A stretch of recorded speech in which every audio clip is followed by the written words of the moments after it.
আছেন সবাই, আশা করি সবাই ভালো আছেন, আমরাও ভালো আছি। তো আপনাদের সামনে চলে আসলাম নতুন একটা রান্নার ভিডিও নিয়ে। দেখেন আমি এখানে যে গরু মাংস রান্না করব, পোলাও রান্না করব আর পটল বেগুন ভাজি করব আস্তে আস্তে ভাজা। তো মাংসটা আমি হাতে মেখে রান্না করব। তা হাতে মাখায় রান্না করার আগে এতে কি কি দিতে হবে সেটা আপনাদের সামনে পরিমাপ করে দেখাবো। আর এই পোলাওটাও আমি হাতে মাখাই রান্না করব। কিভাবে রান্না করবো, আপনারা তো সবাই চালটা ভুনেই রান্না করেন, তো আমি এটা হাতে মাখায় রান্না করব। কিভাবে রান্না করব দেখেন, সময়ও বাঁচবে, খেতেও স্বাদ হবে। তাই দেখেন কি কি দিয়ে আমি এই যে মাংস দিলাম।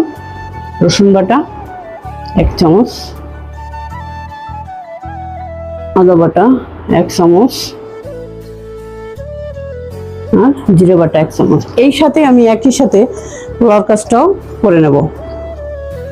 এখানে আদা বাটা, একটু জিরা বাটা, একটু রসুন বাটা, এটাই দিলাম বাটা। আর এরপরে দিব নুন। নুন ছাড়া তো গুণ গাবে না।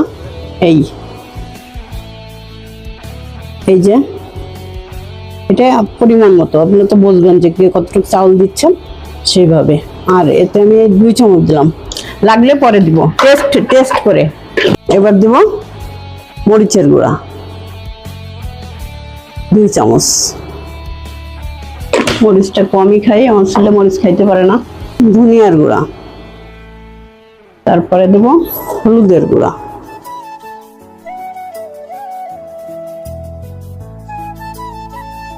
দেড় চামচ।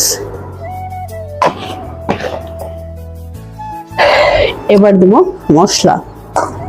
তো দেখেন এই যে আস্ত রসুন, পেঁয়াজ কুচি, কাঁচামরিচ ফালি, গোটা মশলা, চুই ঝাল।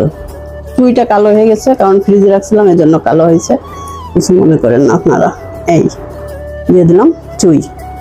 এরপরে দিয়ে দেবো কিছুখানি পেঁয়াজ বেরেস্তা।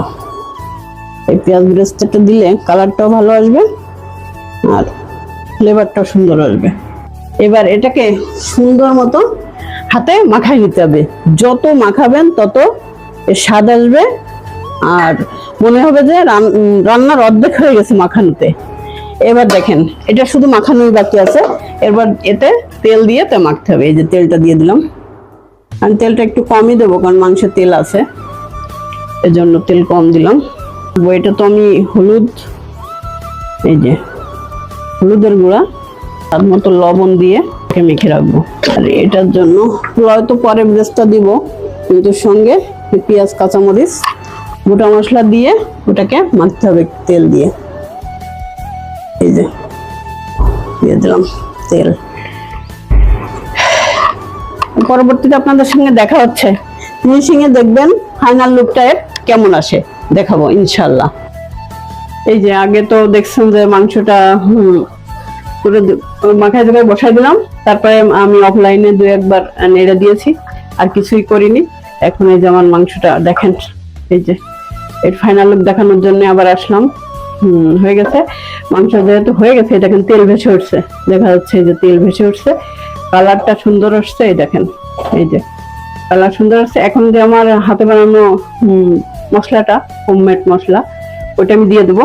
এই যে আমার হোমমেড মশলা, এই মশলাটা আমি এখন এতে দিয়ে দেবো।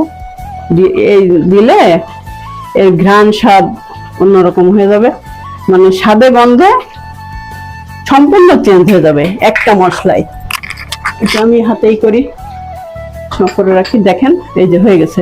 এখন আমি ঢেকে রাখবো। এই যে পাশে আছে বেগুন ভাজি, আর ওই পাশে আছে আমার, এই যে ঢেকে রাখবো, এই যে ঢেকে রাখবো। আর এই যে এখানে আমি পোলাও করে রাখছি।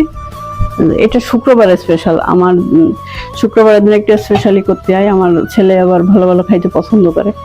দেখেন এই যে বলছিলাম না যে ঝরঝরা হয়, দেখেন দেখেন কেমন ঝরঝরা আসছে, দেখছেন? এই দেখেন, এই যে আমি বিয়ের বেরেস্তাও দিয়ে দিছি। তো সবাইকে ধন্যবাদ আমাদের সঙ্গে থাকার জন্য, কষ্ট করে ভিডিওটি দেখার জন্য। যদি আমাদের ভিডিওটা ভালো লাগে, রান্নাটা ভালো লাগে, তাহলে আপনারা ইউটিউব থেকে দেখলে সাবস্ক্রাইব করে দিয়ে আসবেন। আর যদি কেউ ফেসবুক থেকে দেখেন তাহলে ফলো দিয়ে দেবেন। আর আমাদের ফেসবুক এবং ইউটিউবে দুটো চ্যানেলই MS ব্লগ নামে দেওয়া আছে, সহজেই পেয়ে যাবেন। সবাই ভালো থাকেন, সুস্থ থাকেন। আসসালামু আলাইকুম।